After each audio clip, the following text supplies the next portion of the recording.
ռազմական փոխադարձ վերահսկման մեխանիզմներ ստեղծելու մասին եւ այլն, որոնք ըստ էության անպատասխան են թողվել։ Իսկ ընդհանրապես խաղաղության գործընթացի հետ կապված մեր դիրքորոշումը հետեւյալն է, որ կա համաձայնեցված խաղաղության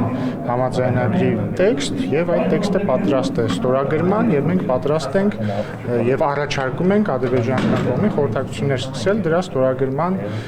վայրի եւ ժամկետի շուրջ։ Պարոն Ռուբինյան, Ադրբեջանը բազմաթիվ պահանջներ մեկը տվեք էլի շնորհակալություն կապված եթե կարելի է Մարկ Ռուբիոյի հետ հեռախոսազրույց ունեցավ Նիկոլ Փաշինյանը այս հարցի հետ կապված կամ Ադրբեջանի վրա Ես տեղյակ չեմ, որովհետև հեռախոսազրույցը երեկոյան տեղի ունեցել եւ գիտեմ այն ինչ գիտեք դուք հաղորդագրությունից։ Պարոն Ռուբինյան, Ադրբեջանը բացի բուն խաղաղության համաձայնագրի տեքստից նաև լրացուցիչ պահանջներ առաջ քաշում, ինչպիսիք են օրինակ Հայաստանի ապառազմականացումը, փախստականների հետ վերադարձը, սահմանադրության փոփոխությունը եւ այլն։ Հիմա Հայաստանի համար սրանք կարմիր գծեր են, թե հնարավոր է, որ այս պահանջները բավարարվեն։ Դրանք լեգիտիմ պահանջներ չեն եւ բոլոր պահանջների վերաբերյալ մենք մեր դիրքորոշումը հայտնել ենք։ Եթե ցանկություն ունեք կարող եմ կրկնել, բայց չեմ կարծում որ կարիք կա, որովհետեւ բազմիցս է դրա մասին խոսվում։ Ինչի համար եմ հարցում, որովհետեւ երկու կետերը, որոնք վերջերս համաձայնեցվեցին, դրանք եւս Հայաստանը երկար ժամանակ չէր համաձայնում, հետո առցվածային պայմաններում ադրբեջանական կողմից իմացանք, որ Հայաստանը համաձայնվել է։ Հիմա կարող եմ այդ մյուս պահանջների դեպքում էլ այդպես։ Դե նախ առցվածային պայմաններում չիմացաք, ինչպես գիտեք, երկար ամիսներ եւ տարիներ բանակցություններ են գնացել խաղաղության պայմանագրի տեքստի շուրջ եւ վերջում եկել ենք մի հանգրվանի, որ մնացել էր երկու հոդված համաձայնեցնել եւ այդ երկու հոդվածները համաձայնեցվել են։ Ինչու եք դուք ադրբեջանական կողմից իմացել, կրկին, եթե հետեւել եք Հայաստանի արտգործնախարարության հայտարարություններին, երբ որ տեքստը համաձայնեցվել է, Հայաստանի արտգործնախարարությունը առաջարկել է ադրբեջանական արտգործնախարարությանը համատեղ հայտարարությամբ հանդես գալ տեքստի համաձայնեցված լինելու փաստի վերաբերյալ, բայց ադրբեջանական կողմը նախընտրել է միակողմանի հայտարարություն։ Սա է ամբողջ պատմությունը։ Ինչ վերաբերում է խաղաղության գործընթացին, ինչպես արդեն ասացի, կա խաղաղության պայմանագրի համաձայնեցված տեքստ եւ Հայաստանը պատրաստ է դրա ստորագրման եւ այդ տեքստը պատրաստ է ստորագրման եւ սպասում է ստորագրման։ Տեսեք,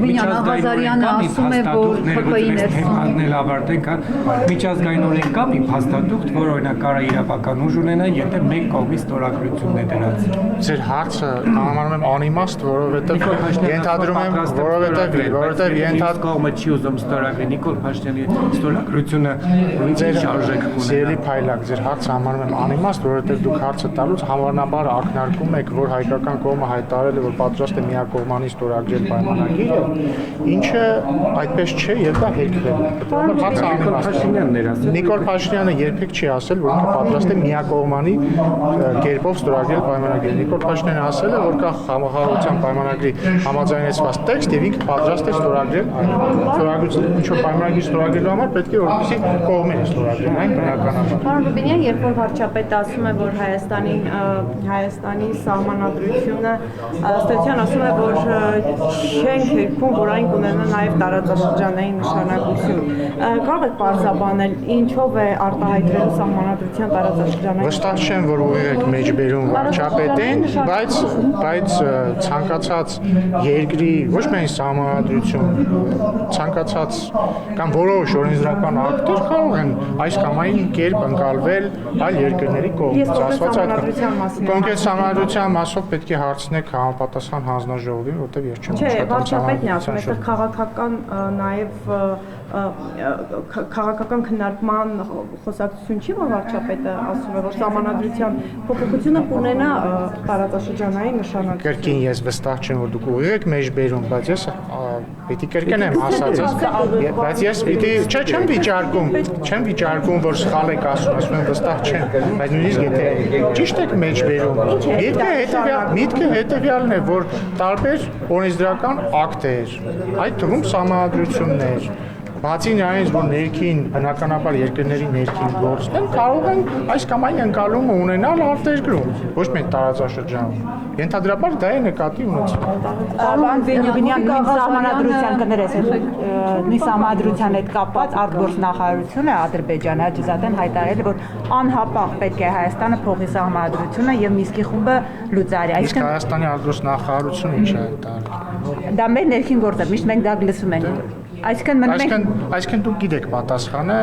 շատ ուրախ եմ, որ նաև Հայաստանի արտգործնախարարության հայտարարություններին եք լսում։ Ռուբինյան, պարզապես տեսեք, երբ որ կանգնած է դեռ Ադրբեջանն ամեն օր նախապայմանները շարադրում է եւ գործընթացը կանգնած է, հարցը հետեւյալն է. Հայաստանը ինչ դիրքորոշում է ունենալու, սպասելու է հերթական այդպես հայտարարություններ։ Ինչի վերաբերյալ ինչ դիրքորոշում։ Պայմանագրի ստորագրման մասին է, նախապայմանները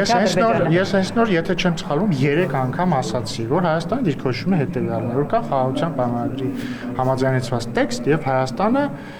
առաջարկել է եւ առաջարկում է ադրբեջանական կողմից սկսել խորհրդակցություններ դրա ստորագրման վայրի եւ ժամկետի շուրջ։ Եվ Հայաստանը պատրաստ է այն ստորագրել։ Այս փուլում դա է քննարկվում։ Ադրբեջանը այլ նախապայման չի վերում, հիմա հենց դա է քննարկվում։ Ինչ նկատի ունեք քննարկում է Ասում եք նախապայմանները չի քննարկվում, պարոն Ռուբինյան, որովհետեւ Ադրբեջանը միայն նախապայմաններից է խոսում, այդ հայկական կողմն է, որ ժամկետների վայրի մասին է խոսում։ Կարծում եք Հայաստանի դիրքորոշումը որն է, ասում եմ Հայաստանի դիրքորոշումն այն է, որ խաղաղության պայմանագրի քննարկում ես ոչ միայն Հայաստանի որտեղ է ինչ քննարկում, դուք վերջերս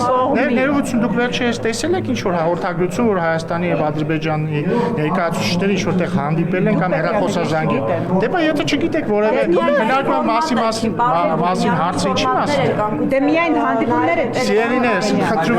խնդրում եմ հստակ ձևակերպեք ձեր հարցը, ստացեք հստակ ձևակերպեք։ Միայն հանդիպումները չէ, դուք նաև հեռախոսազանգ ձևակերպեք ձեր հարցը։ Հետևյալն է իմ հարցը։ Եթե նախապայմանները Ադրբեջանը առաջ քաշում ամեն օր, Հայաստանը խոսում է ժամկետի եւ վայրի մասին ստորագրման։ Ինչպես է դա ստացվում, այսինքն Հայաստանը միայն ժամկետի Ստացվում է այնպես, որ Ադրբեջանը իր դիրքորոշումն է արտահայտում, Հայաստանը իր դիրքորոշումն է արտահայտում։ Եվ ինչ է հետևելու դրան, պարոն Ռուբինյան։ Ըստ մեզ պետք է դրան հետևի խաղաղության պայմանագրի ստորագրումը, որովհետև դա մեր դիրքորոշումն է։ Իսկ Ադրբեջանի հնչեցրած այդ նախապայմանների Երևանը պատրաստ է ինչու է բուլինգի ենթարկում Լիպսի մեջ Ադրբեջանը։ Թողեք թող մարդը հարց տա, համեցեք։ Նախին գործընկերով Գաղազարյանը հայտարարեց, որ շատ վտանգավոր գործընթացներ են գնում, Ալիևը Տիգրան Աշենն է պահանջում Արցախի դիմաց, ինքը դեմ է, դրա համար իրեն մեկուսացրել են այսպես ասած թիմից։ Դուք բոլորդ կողմ եք Ալիևի այս պահանջին, որ ձեզ չեն մեկուսացնում եւ Աղազարյանին է այդպես ճնշումների ենթարկվում։ Դե նշված մեջբերման մեջ ոչինչ ճիշտ չէր, ձեր հարցի ձևակերպման մեջ էլ շատ քիչ բան կար ճիշտ։ Ընդհանուր առմամբ ես իմ փորձը ցույց է տալիս ազգային ժողովի պատգամավոր եղած ժամանակահատվածում փորձը ցույց է տալիս, որ միշտ երբ որ միջնորդությամբ դատախազը ներկայանում է ազգային ժողով, խնդրելով ազգային ժողովի պատգամավորներին թույլ տալ քրեական հետապնդում հարուցել այս կամ այն պատգամավորի վերաբերյալ, այդ պատգամավորը հիմնականում սկսում է ասել, որ սա պայմանավորված է իր հայրենասիրական կրթումով։ Պարոն պատերազմի վտանգ տեսնում եք, պարոն Ռուբինյան, որովհետև պաշտպանության նախարարության հայտարարության հանդես եկավ, որ գրավորություններ հնչում են, թեև սահմանի լուծությամբ չեն հնչում, բայց ամեն դեպքում սահմանագծի երկայնքով երբեմն արձանագրվում է գրավորություն։ Պատերազմի վտանգ ինչպես երեք, այնպես էլ այսօր, այնպես էլ վաղը կա, պատերազմի առիթ չկա եւ հիմք չկա։ Եվ սա պատասխան ձեր հարցին։ Փորձում են ճնշել, որպեսզի հավելյալ ինչպես իրենց նախապայմաններով կամ պայմաններով պայմանագիրը ստորագրեն։ Ես չեմ ուզում հիմա մենք քաղաքագիտական վերլուծության մեջ գնանք։ Հարցնում եք վտանգ կա, վտանգ միշտ էլ կա։ Ոչ չէի ասի, որ վտանգը ավելի շատ է, քան 3։ Բայց այդ վտանգը կա, քանի դեռ խաղաղության գործընթացը չի հասել իր ավարտին, բայց մենք ինչ ենք անում, մենք շարժում ենք խաղաղության ուղղությամբ, սա է պատճառը նաև, որ այդ թվում մեր ջանքերով խաղաղության պայմանագրի տեքստը համաձայնեցված է եւ սպասվում է իր ստորագրման։ Իրենց տեղեկատվությունը ինչի մասին է վկայում, ինչ նպատակ վկայում է այն մասին, որ ապատեղեկատվություն են տարածում։ Պարոն Ռուբինյան, երկու հարց, դուք տեղյակ եք պետքարտուղարի հետ վարչապետի հեռախոսազրույցը Ոնցով նախաձեռնություն է եղել։ Տեղը չէ։ Եվ պարոն Ռուբինյան, Ադրբեջանի կրկին այդ նախապայմանների մասով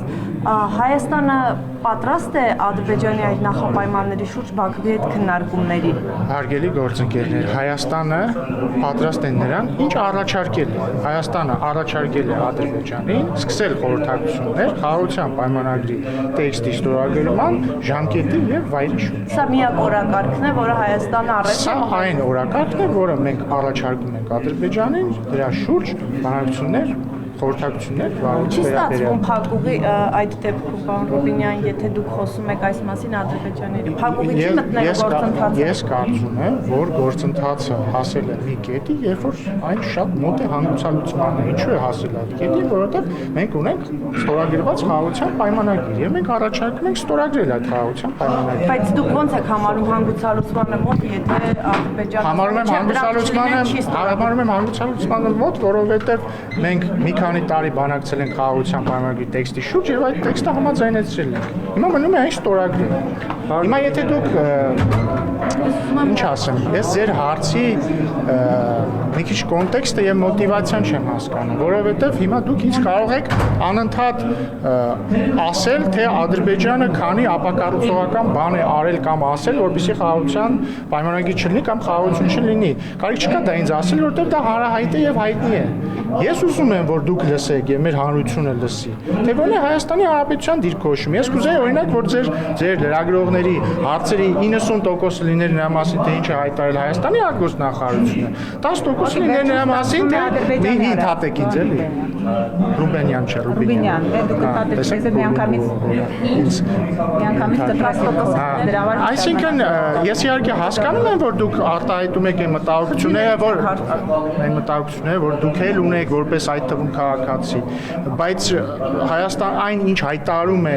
եւ ուզում է եւ այն ուղղությունը, որով գնում է Հայաստանը, հավատացեք ինձ, ամենևին ոչ ավելի քիչ կարեւոր է, քան ինչ է հայտարարում Ադրբեջանը։ Պարոն Ռուբինյան, ինչպես եք վերաբերում Անդրանիկ Քոչարյանի պահվածքի լրագրողի նկատմամբ, երբ որ լրագրողին վիրավորական հայտարարում է, ինչ հաստատ դեյց էի քիչ։ Չէ, ես Ալեն Սիմոնյանի չբազվիցի ինչպես։ Լավ, Անդրանիկ Քոչարյանը իրեն վատ է պահել։ Ինչ է արել։ Տեղյակ չեք։ Չէ։ Լրագրողի նկատմամբ վատ վերաբերվում։ Ինչ թիրախավորել է, ասել է գնա շուրթերը լվա։ Գնա շուրթերը Մարտին Սրբազանը չէ՞ ասել։ Չէ, Սրբազան այդ կոնտեքստով է ասել, հիմա դուք Ինչ կոնտեքստով։ Երբ որ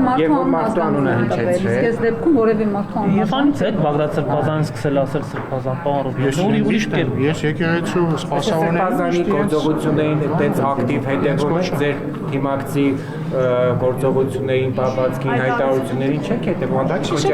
չասացի, դուք ինձ ասացիք, ես լսել էի, որ Բաղդադ գերաշնորհ Տեր Բաղդադ Սրբազանը Տիկին Ջեբեջյանին ես լսել էի, ես լսել Սրբազանի մասին հարցրել եմ ես ձեզ։ Չէ, դուք ինձ ասացիք, ասել եք շուրթերը լվա, ես հիշում եմ միայն մի դեպք, տեսել եմ միայն մի դեպք, երբ որ Հարգարժան Չէ, ես չեմ ասում, չեմ հավատում ձեզ, չգիտեի դրա մասին, բայց ինչ ասեմ, ուրեմն վատ օրինակ է ծառայել Սրբազանը, այլ բան չեմ կարող ասել, թող ներին նվաստի։ Դուք հիմա սխալ բան եք ասում, այլ հարց է դա։ Սերի փայլակեմանը այլ բան է ասել։ Ասել է, երբ որ լրագրողը տվել է անուններ իշխանության օրինակ ներկայացուցիչների եւ դա համարել է օրինակ լրագրողի վերաբերյալ ինչ որ բան դրա համար ասել է։ Ես դա չեմ ընդունում, ես չեմ կարծում, որ դա ասելու լավ բան է։ Ենթադրում եմ, որ պարոն Քոչարյանը կարող է ասել, որ եթե լրագրողը դրանից չի վերավորվել, ուրեմն ինքն էլ է նույնը ասել, բայց ամեն դեպքում ես դա լավ բան չեմ համարում, ես ձեզնից ոչ ոքի չեմ հորդորում ձեր բերանները լվալ։ Ես չեմ հորդորում։ Նույնը չենք հորդորում ձեզ։ Այո։ Շնորհակալություն։